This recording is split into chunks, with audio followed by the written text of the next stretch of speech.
Pour ce qui concerne les richesses de notre sous-sol, la première richesse de notre sous-sol, c'est l'eau. Pour ce qui concerne les ressources minières, elles sont liées aux formations du socle, notamment les massifs du Djado, Tafasasset, le massif de l'Aïr, le Damagara-Mounio, le Sud Maradi et le Liptako nigérien, dans lesquels nous avons des substances comme l'or, le cuivre, le fer, le molybdène et ainsi de suite. Elles sont également liées aux bassins sédimentaires qui sont le bassin de Willy-Manden, le bassin du Ténéré, le bassin du Timersoy, dans lesquels nous avons des substances comme l'uranium, nous avons des substances comme le charbon et des substances de matériaux de construction comme le calcaire et le gypse. En termes donc de ces substances qui sont connues et en exploitation, nous pouvons commencer par l'uranium, qui fait la fierté de notre pays, qui place notre pays sur un piédestal, parce que c'est une substance stratégique qui est recherchée par les plus grandes puissances du monde pour produire de l'énergie à bas prix, pour pouvoir alimenter leurs industries.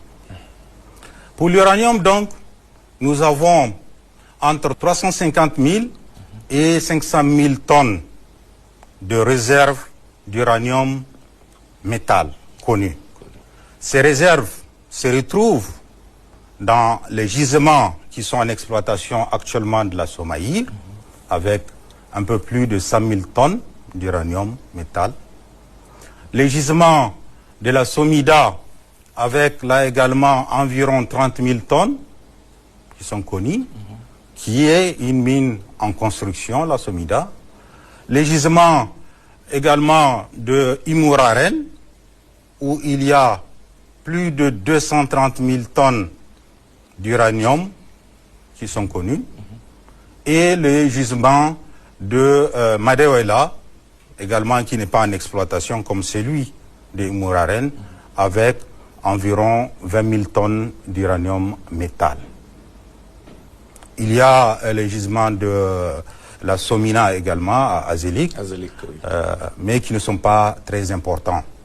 Également les gisements de la Comirex, une société qu'on a récemment créée pour l'exploitation du gisement de Moradi, toujours dans le département d'Arlit. Nous pouvons passer à l'or. L'or, où nous avons actuellement une mine industrielle en production. Il s'agit de la SML, la Société des mines du Liptako, qui est à Samira, qui a des réserves estimées à 2,5 tonnes d'or et des ressources d'environ 25 tonnes d'or. Nous avons également à ce niveau une deuxième mine qui est en construction pour la société NTMC. Il s'agit donc de la société Niger Turkey Mining Company, qui va donc exploiter un gisement ayant des réserves de 2 tonnes et des ressources estimées à 20 tonnes d'or dans la zone de Terra, Banjo précisément. Nous pouvons également passer au charbon, qui est en exploitation donc au niveau de la Sonichar, dans la région d'Agadez, avec environ 15 millions de tonnes de charbon qui sont en train d'être exploités pour produire de l'électricité qui alimente la ville d'Agadez et les industries minières de la région, notamment celle d'Arlit.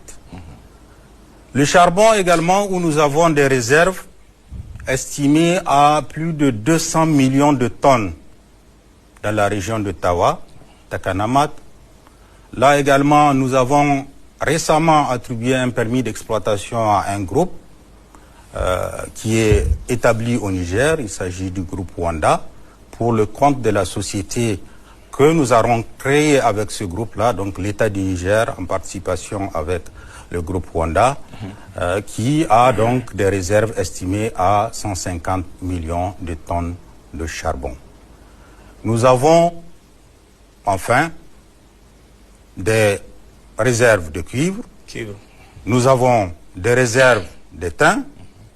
Nous avons également des réserves de calcaire et de gypse qui sont en exploitation sous forme de carrière avec les deux grandes cimenteries qui sont à Malbaza et Badaguichiri.